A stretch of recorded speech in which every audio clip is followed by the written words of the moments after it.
Everyone, welcome back to career 360।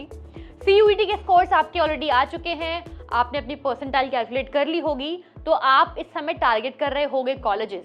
तो हम लेके आए हैं JNU के बारे में पूरी डिटेल। JNU यानी जवाहरलाल नेहरू यूनिवर्सिटी, जो कि एक टॉप टियर सेंट्रल यूनिवर्सिटी है दिल्ली में।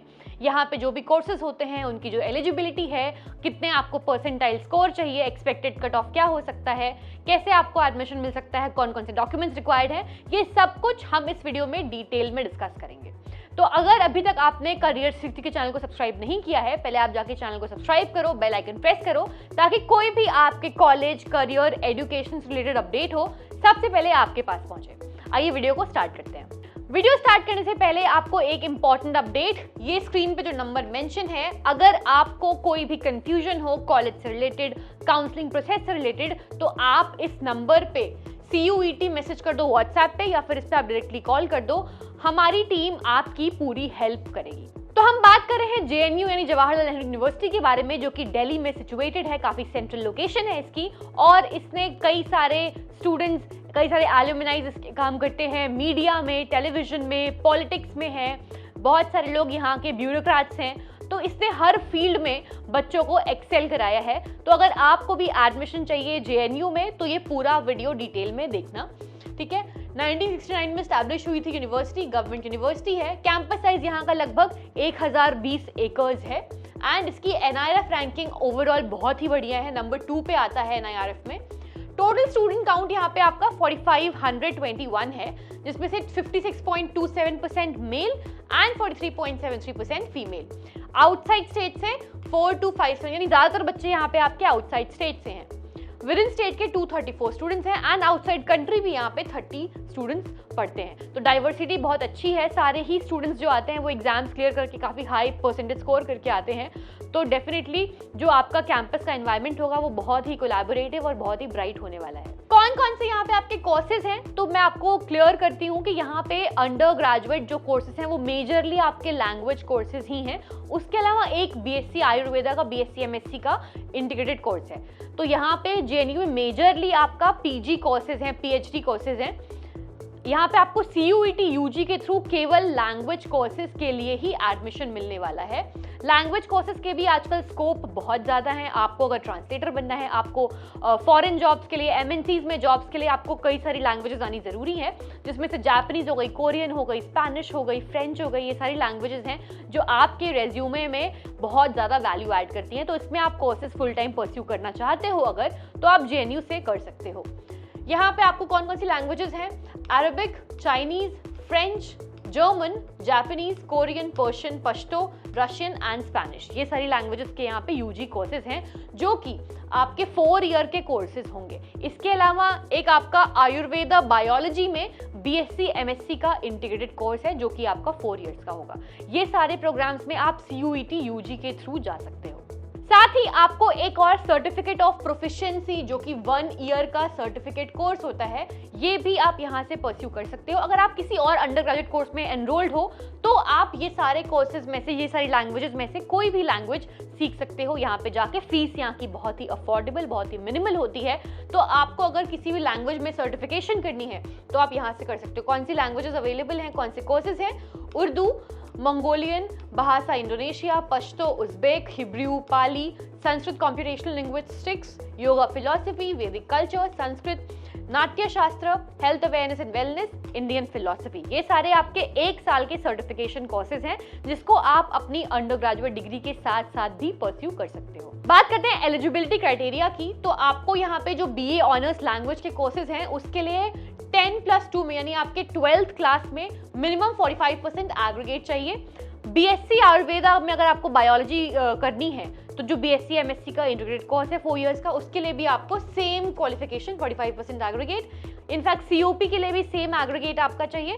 रिलैक्सेशन है OBC और NCL के लिए, आपका 10% रिलैक्सेशन है क्वालिफाइंग मार्क्स पे, और अगर आप SC ST या PWD कैटेगरी से आते हो तो आपका बस पास होना ही काफी है, यहाँ पे कोई आपको परसेंटेज का रिस्ट्रिक्शन नहीं है, ये यहाँ पे आपकी रिलैक्सेशन है। तो CUET UG में आपके कौन कौन से सब्जेक्ट्स होने चाहिए अगर आपको ये सब्जेक्ट्स, ये कोर्सेज यहाँ से करने हैं तो अगर आपको फॉरेन लैंग्वेजेस में से BA ऑनर्स करना है तो आपके पास इंग्लिश और गैट के स्कोर्स होने चाहिए, ठीक है, दोनों 250 मार्क्स के होते हैं, तो यानी आपके 500 में से टोटल कैलकुलेट किए जाएंगे, उसी में से आपका परसेंटाइल बनेगा।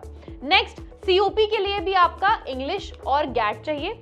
अगर आपको BSc आयुर्वेदा बायोलॉजी परस्यू करना है जो आपकी 4 इयर्स का कोर्स होता है तो आपको इसके लिए चाहिए फिजिक्स एंड केमिस्ट्री, दोनों कंपलसरी सब्जेक्ट्स हैं, साथ ही या तो बायोलॉजी या तो मैथ्स, दोनों में से कोई एक सब्जेक्ट आपको चाहिए होगा अगर आपको यहाँ से BSc आयुर्वेदा बायोलॉजी परस्यू करना है तो। This is the seat matrix, कितनी सीट्स अवेलेबल हैं, तो लगभग 50 सीट्स आपकी पर लैंग्वेज लगभग होती हैं, किसी में ज्यादा है किसी में कम है।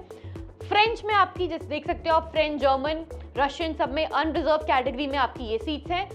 यहाँ पे आपकी SC कैटेगरी में ये सीट्स हैं, ST में ये है, OBC में आपकी 13, 18, OBC में थोड़ी ज्यादा सीट्स हैं, एंड EWS और PWD में ये सीट्स हैं। आप चाहो तो उसका स्क्रीनशॉट ले सकते हो। और ये आपका सीट मैट्रिक्स है सर्टिफिकेट ऑफ प्रोफिशिएंसी के लिए जो आपका 1 ईयर का कोर्स है, इसमें भी आपकी लिमिटेड सीट्स हैं।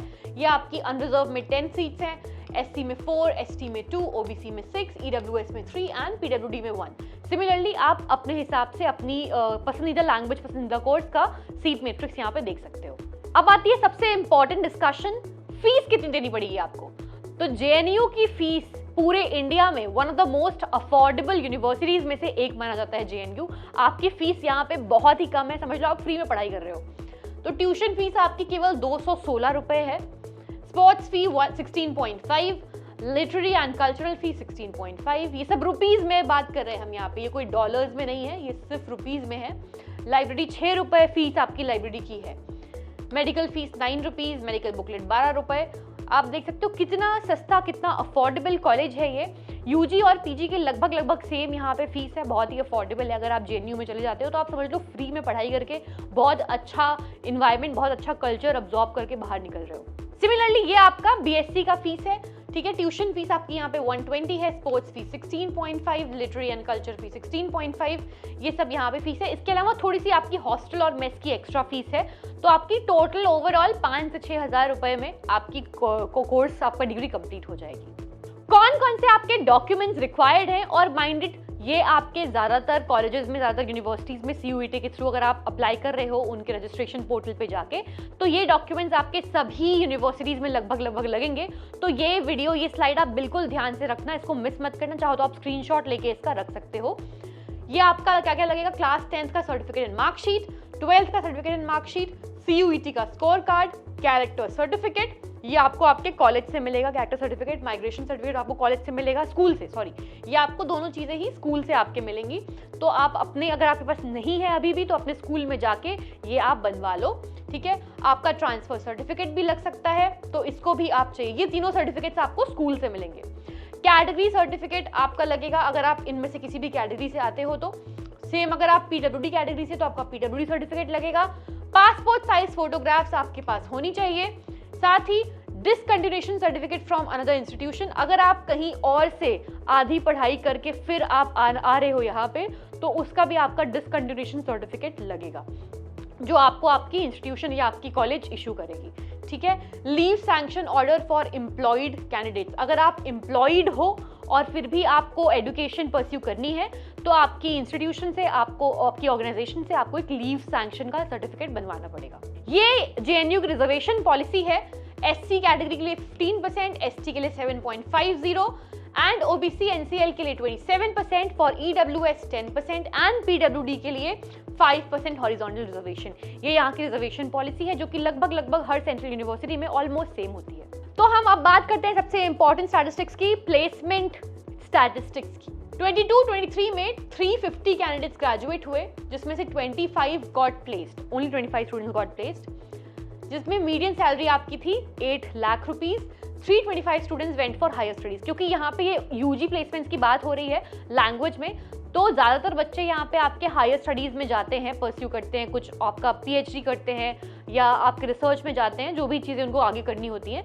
बहुत कम बच्चे होते हैं जो प्लेसमेंट लेते हैं, तो यहाँ पे केवल 25 स्टूडेंट्स की प्लेसमेंट हुई है। एंड लैंग्वेज कोर्सेज से प्लस आपको उसके बाद भी कुछ आपको टॉप अप करना पड़ता है, PG डिग्री से आपको PhD करनी पड़ती है उसके बाद, तो प्लेसमेंट यहाँ पे उतनी अच्छी नहीं है। आप मीडियन सैलरी देखो, वो मीडियन सैलरी सही है यहाँ की कि आपको 357 में से 30 स्टूडेंट्स प्लेस हुए जिनकी मीडियन सैलरी थी 6,50,000 and 327 went for higher studies. Similarly 325 में से केवल 2 बच्चे प्लेस हुए जिसकी मीडियन सैलरी थी 19,50,000 रुपीज। तो मीडियन सैलरी यहाँ की अच्छी है बट प्लेसमेंट उतनी अच्छी नहीं है। तो अगर आपको इससे कोई प्रॉब्लम नहीं, अगर आपको हायर स्टडीज परस्यू करनी है आगे जाके, तो this could be definitely your choice. ये हम CUET UG के कट ऑफ डिस्कस कर रहे हैं। तो ये जो फर्स्ट राउंड में कट ऑफ है ये उनके हैं जो अभी जस्ट इन्होंने अपना क्लास 12 क्लियर किया है या 1 साल पहले क्लियर किया है, यानी कि अगर 2026 चल रहा है तो 2025 में जो पास आउट हुए क्लास 12th में, तो ये उन स्टूडेंट्स के लिए अलग से कट ऑफ आता है जिन्होंने अभी जस्ट प्रीसीडिंग ईयर में ही अपना 12th कंप्लीट किया है। ये उन स्टूडेंट्स के लिए कट ऑफ है। Arabic, Chinese, French, German, Japanese, ये आप देख सकते हो, ये परसेंटाइल है, यानी कि 100 परसेंटाइल में से ये अनरिजर्व का फर्स्ट राउंड का कट ऑफ है आपका। SC के लिए 53.16, ST के लिए 53.37 एंड सिमिलरली फॉर अदर्स ये आपका लगभग 60 से लेके, ठीक है, अनरिजर्व कैटेगरी के लिए आपका स्टार्ट होता है 60, 59, कहीं कहीं पे 59 है। तो लगभग आपको 60 से 80 के बीच में परसेंटाइल चाहिए अगर आपको यहाँ से परस्यू करने हैं कोई भी लैंग्वेज कोर्सेज। तो and this is the data for दो स्टूडेंट्स जिनका गैप ईयर है, जिनका 1-2 साल का गैप ईयर है, उसके बाद ये लैंग्वेज कोर्सेज परस्यू करना चाहते हैं, तो ये कट ऑफ उनके लिए है। You can take a screenshot of this और आप देख सकते हो अपने पसंदीदा कोर्स के हिसाब से कि आपके कोर्स में कट ऑफ कितना जा रहा है। तो JNU की काउंसलिंग जैसे ही स्टार्ट होने वाली होगी CUET UG के लिए, हम आपको अपडेट कर देंगे। उसके लिए आप सब्सक्राइब कर लो Careers 360 ताकि हम आपके लिए कोई भी अपडेट लेके आएँ। बेल आइकन प्रेस करो, सबसे पहले अपडेट आपके पास पहुंचेगी। अगर आप किसी पर्टिकुलर यूनिवर्सिटी पे एक डिटेल्ड वीडियो चाहते हो तो हमें कमेंट सेक्शन में जरूर लिख के बताओ। Thank you so much for watching this video.